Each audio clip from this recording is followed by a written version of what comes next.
Ya dunia huwa mazito kweli, shikilia kamba yake jalali.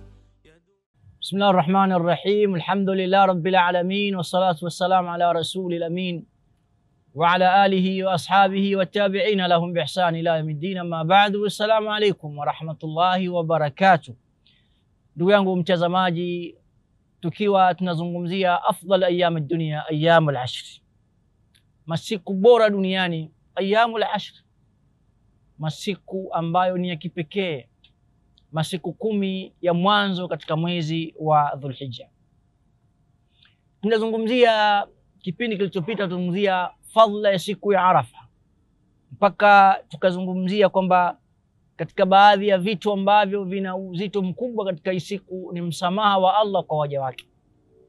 Na leo biidhnillahi taala tutazungumzia yale mambo ambayo yatakiwa mja ayafanye katika hii siku ili mtu apate ubora. Basi nini afanye hadhi al-ayyam? Tutazungumzia hadha al-yawm, yawm Arafa. Katika jambo kubwa yawm Arafa, hifdhul jawarih anil muharramat fi dhalika al-yawm, kuhifadhi viungo vyako vyote, maadamu na viungo 360 kuvihifadhi. Na kuna viungo mama inahesabika ni viungo kasbi zunub, ya mtu mara nyingi kuteleza, mikono, macho, masikio yake, ulimi. Kuna viungo ambavyo vinahesabika mara nyingi ndio vinaingia kwenye madhambi. Hifdhul jawarih, kuhifadhi viungo. Ndio mpaka unaona subhanallah katika baadhi ya mabango mazuri ambayo unaweza kukumbana nayo katika maeneo ya haram, kwamba tambua ewe ndugu yetu haji kwamba upo eneo tukufu, hifadhi macho yako, hifadhi macho yako. Kwa hifdhul jawarih min al-muharramat fi dhalika al-yawm, imekuja katika hadithi kwamba Mtume wa Mwenyezi Mungu alayhi salatu kana al-Fadl ibn Abbas radifa nabii sallallahu alayhi wasallam. Mtume wa Mwenyezi Mungu alikuwa na Abdullah ibn Abbas akiwa nyuma ya mnyama, wa faja'ala al-fata yulahidhu an-nisa, wakati bado ni umri wa ujana, yani wa baligh, akawa anawatazama wanawake, wayandhuru ilayhin. Waja'ala an-nabiy sallallahu alayhi wasallam, Mtume wa Mwenyezi Mungu akawa anamfanya yasrifu wajhahu biyadi min khalfi, anamzuia, anamgeuza uso wake asitazame.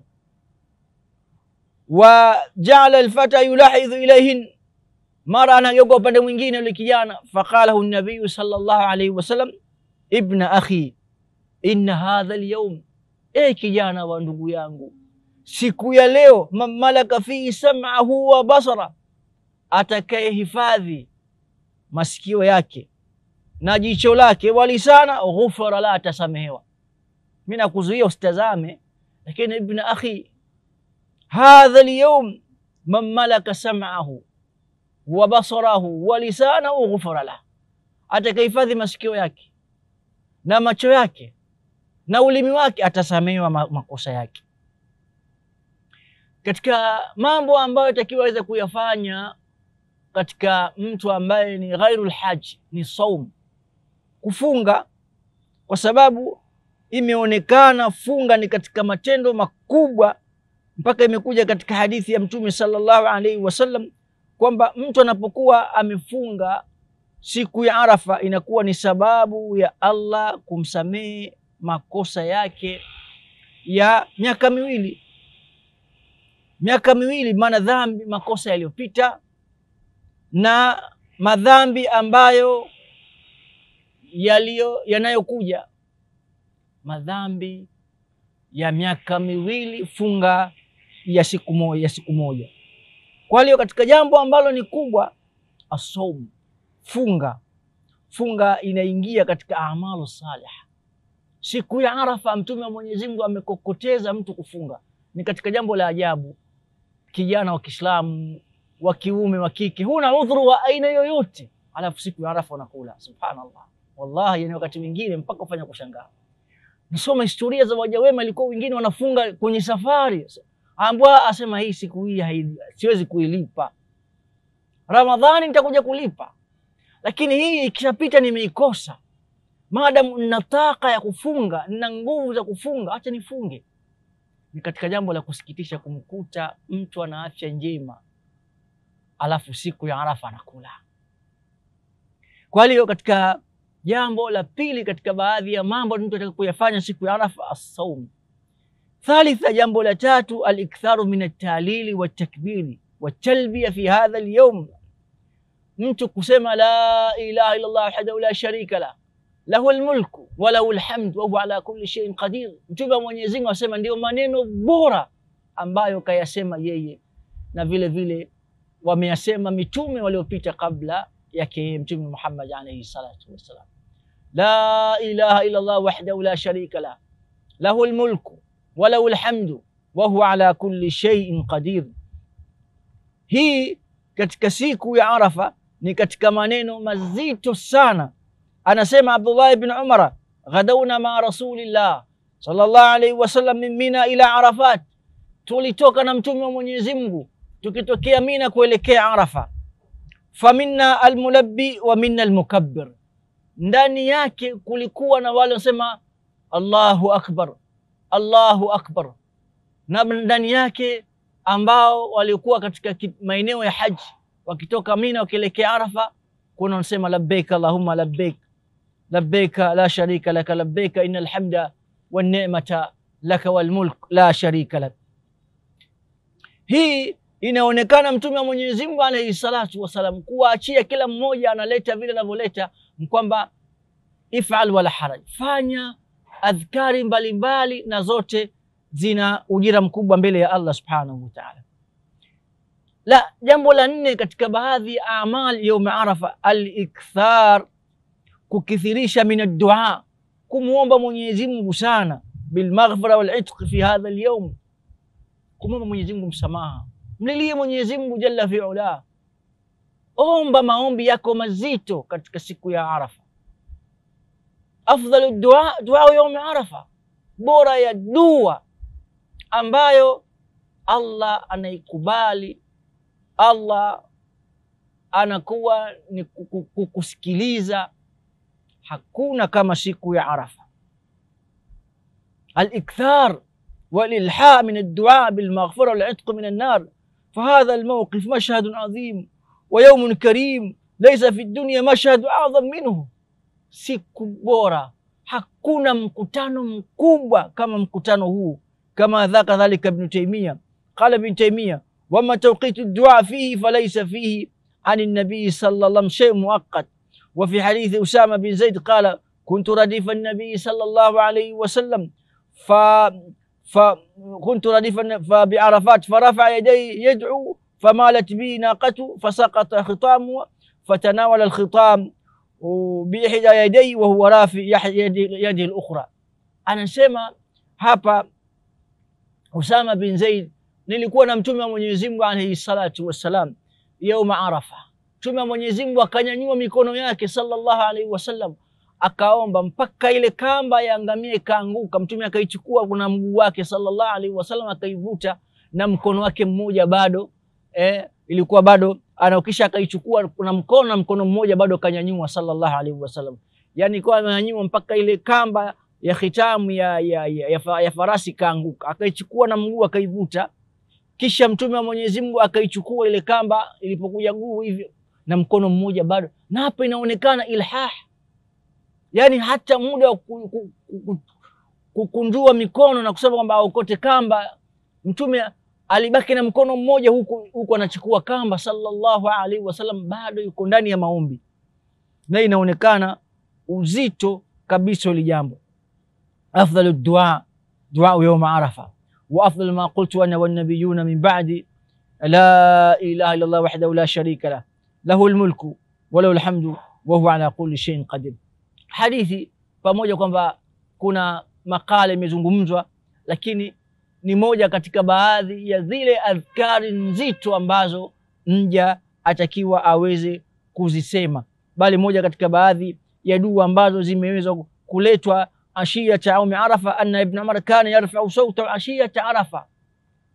Ibn Umar alikuwa akinyanyua sauti yake mchana wa Arafa, thumma yaqul waghfir lana, ilikuwa akisema radhiyallahu ta'ala anhu, la ilaha illa wahdahu la sharika la lahu almulku wa lahu alhamdu wa huwa ala kulli shay'in qadir,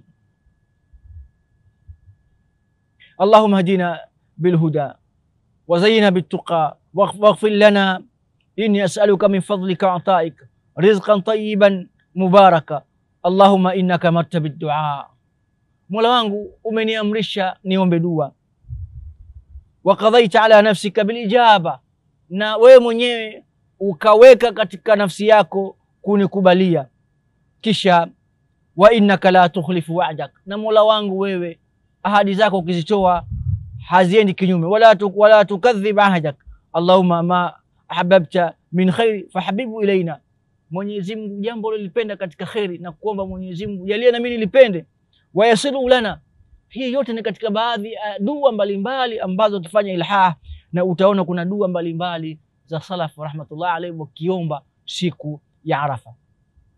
Siku ya Arafa katika baadhi ya vitu ambavyo ni vizito sana, mpaka imekuja kwamba Allah jalla jalalu kujifakharisha na ahlul mawqif. Anasema Ibn Abdul Barr, hii haiambatani na mahujaji peke yao, Allah anajifakharisha ahlul mawqif na wale ambao walikuwa katika maeneo yao walikuwa na nia waende haji, hawakuweza, wakamwabudu Mwenyezi Mungu kule kule waliko, wakiwa ndani ya funga, wakiwa ndani ya ibada mbalimbali, ukileta dua mbalimbali, hawa pia wanaingia katika msamaha wa Mwenyezi Mungu.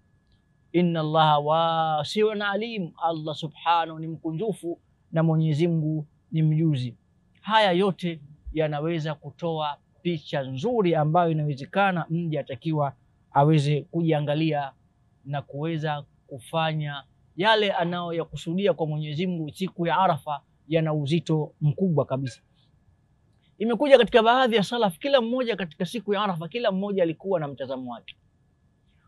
Mmoja alikuwa akitazama siku ya Arafa kwamba ni siku ya msamaha na yatasamehewa na Mwenyezi Mungu Subhanahu wa Ta'ala, bali anasema ni kheri iliyoje lau kama ingekuwa mimi sipo pamoja nao. Yani anajihesabu kama yeye ni mmoja katika viumbe wachafu sana.